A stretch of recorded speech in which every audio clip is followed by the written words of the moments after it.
Well, joining us now is Devlin Barrett, who was the lead byline on yesterday's Washington Post story, which first broke the news that the Justice Department is branching out in its January 6th investigation.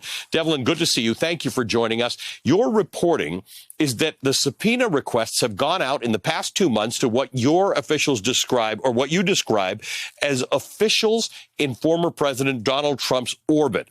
What do we make that? What do you take that to mean? Who are these officials? Could they include members of his administration, they close associates, financial backers?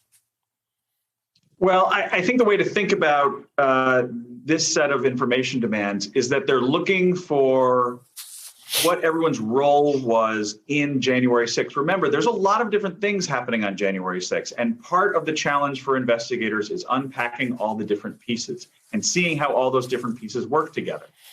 So obviously, I think this was a long-awaited step. Obviously, you mentioned that there has been some criticism of the Justice Department for not doing this type of thing sooner.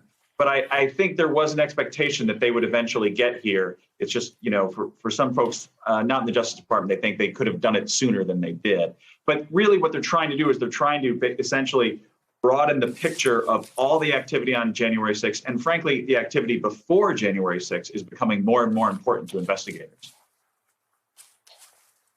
We know that the committee met virtually for 6 hours with Jared Kushner. What do we know about what happened there? So we haven't heard a lot about that. One thing to keep in mind, and I think this sometimes gets a little confusing because there are so many different arms of the government, is the committee's work is very different from the criminal investigation. And it's pretty unusual to have a full-throated committee congressional investigation going on at the same exact time as the criminal DOJ FBI investigation. That's fairly unusual, even in sort of the hyperactive world of Washington the way it is now. And I think some of the tension points you're seeing and some of the, distrust or confusion or concern you're seeing is because those two forces are rarely in play at the same time. And there's not a great deal of understanding or information sharing between those two things. And there's been some very vocal criticism, particularly by members of the January 6th committee, about what the Department of Justice is or isn't doing. What's your sense of it? Are they starting to converge? Are they working on parallel tracks? And is the Department of Justice, as you mentioned, possibly responding to that criticism, or is this just unfolding the way the Department of Justice was going to see it unfold? I think the department is very much aware of the criticism, but I think the best way to think about this is parallel tracks. The other thing to keep in mind is that the Justice Department investigations tend to go much slower than the public or the Congress expects or wants them to go.